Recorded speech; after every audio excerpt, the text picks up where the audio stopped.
নমস্কার বন্ধুরা, তোমাদের সকলকে আমার এই নতুন ভিডিওতে স্বাগত জানাই। আজ 26শে ডিসেম্বর, মেরি ক্রিসমাসের পরের দিন, তাই সকলকে জানাই মেরি ক্রিসমাস। কিন্তু আমরা বোলপুর শান্তিনিকেতন ঘুরতে গিয়েছিলাম গত 11ই ডিসেম্বর। পড়াশোনার জন্য ভিডিওতে ভয়েস ওভারটা দেওয়া হয়ে ওঠেনি, তাই ভিডিওটা ছাড়তে অনেক দেরি হয়ে গেল। বাবা মার সাথে আগেও একবার বোলপুর শান্তিনিকেতন গেছি, কিন্তু এতটা জৌলুসপূর্ণ প্রাকৃতিক শোভা ও সৌন্দর্যবোধ আগে দেখিনি, তাই অনেক বছর পর এবার গিয়ে তো বেশ হতবাক।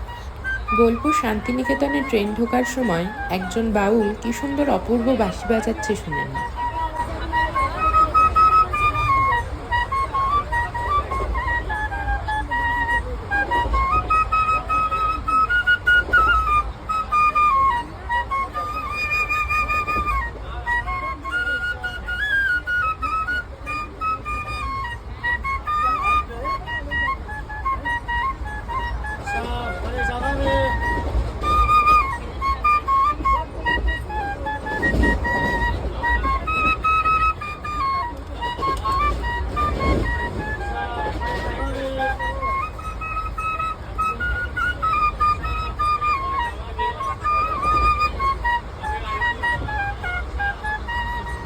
কি শুনলে তো, কি অপূর্ব না? দেখো, দেখতে দেখতে আর একজন বাউল একতারা নিয়ে উঠে পড়েছে। ইনিও আমাদেরকে এত সুন্দর করে গান শোনালেন যে এত দূর পথের ক্লান্তি যেন একেবারে মুছে গেল। সকালটা এতটা সুন্দর হয়ে উঠলো, কি বলবো।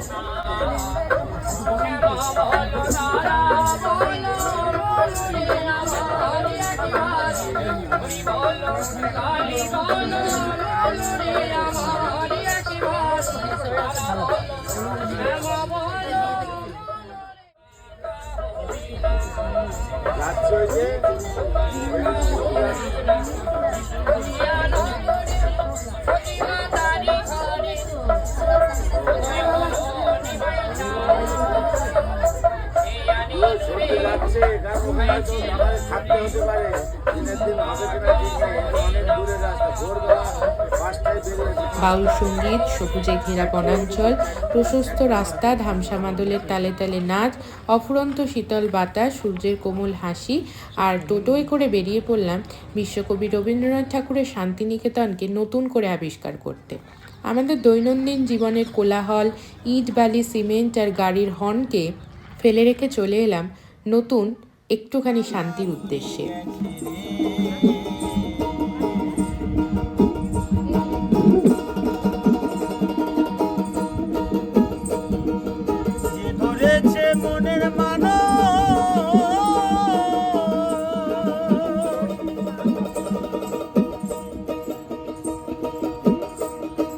সকলে জ্বালা দূরে গেছে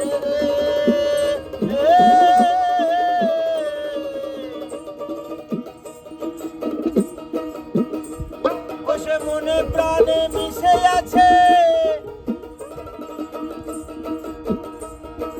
সেই হয়েছে প্রেমময়। মনের মানুষ মনের মাঝে রয় রয় গো, মনের মানুষ মনের মাঝে রয়।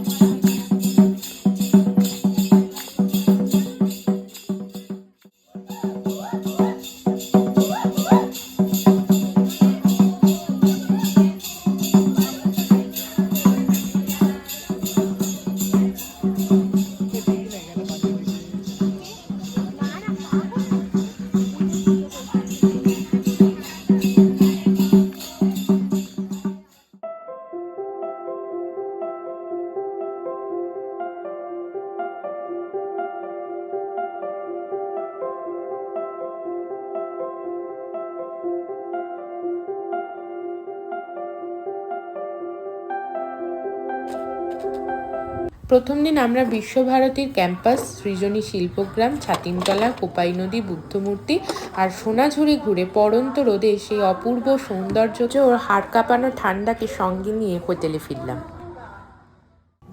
দ্বিতীয় দিন সকালে প্রথমেই উঠে স্নান করে সুন্দর করে সেজেগুজে গেলাম কঙ্কালীতলায় মায়ের কাছে পুজো দিতে।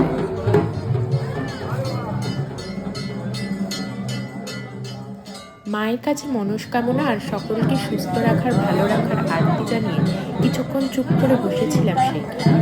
মনে হচ্ছিল যে পরমেশ্বর কতটা নিপুণ হাতে এই পৃথিবীর প্রতিটা কণাকে আর মানুষের মধ্যে কতই না প্রতিভাকে করে তুলেছে।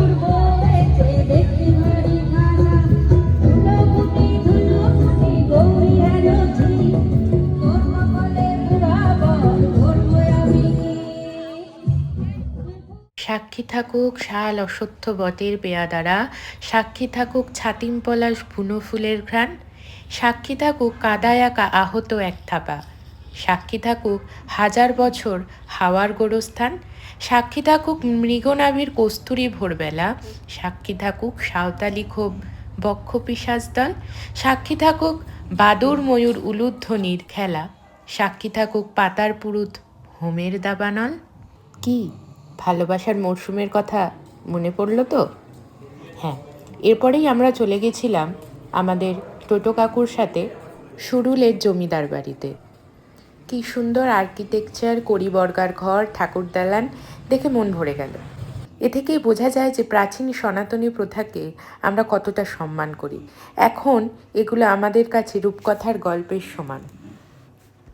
রাজবাড়ির নাট মন্দির ও সুরুলের রাজরাজেশ্বরী মা দুর্গার কাঠামো দর্শন করে আবারও বেরিয়ে পড়লাম।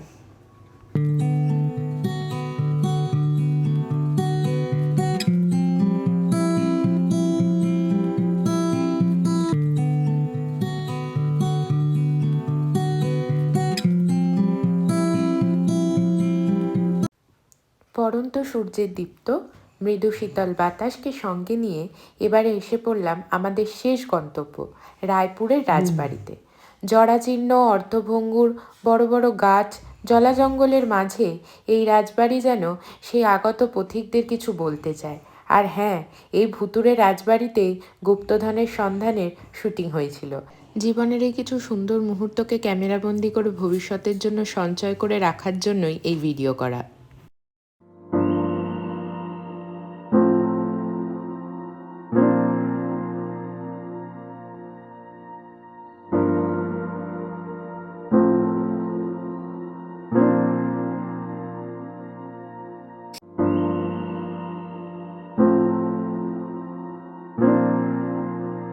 তাও একটু রিস্ক মনে সাহস আর অ্যাডভেঞ্চারের জন্য ঢুকেই পড়লাম অন্দরে, কিন্তু বেশি যেতে সাহস হলো না, তাই নেমে এলাম।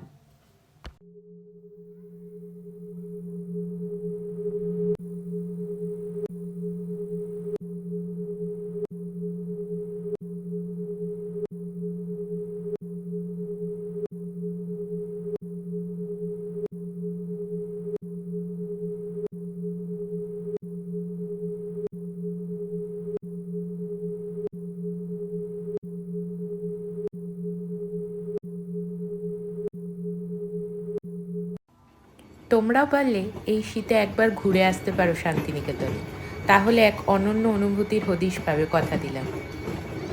সবশেষে বোলপুর শান্তিনিকেতনের ট্রেন ধরে আবারও ফিরে এলাম হাওড়া স্টেশনে, ফিরে আসা ব্যস্ততম জীবনে। আমাদের গন্তব্য আজকের বোলপুর শান্তিনিকেতনের এই ভিডিওটি তোমাদের কেমন লাগলো অবশ্যই জানাবে, এবং ভালো লাগলে অবশ্যই like, comment, share and subscribe করবেন।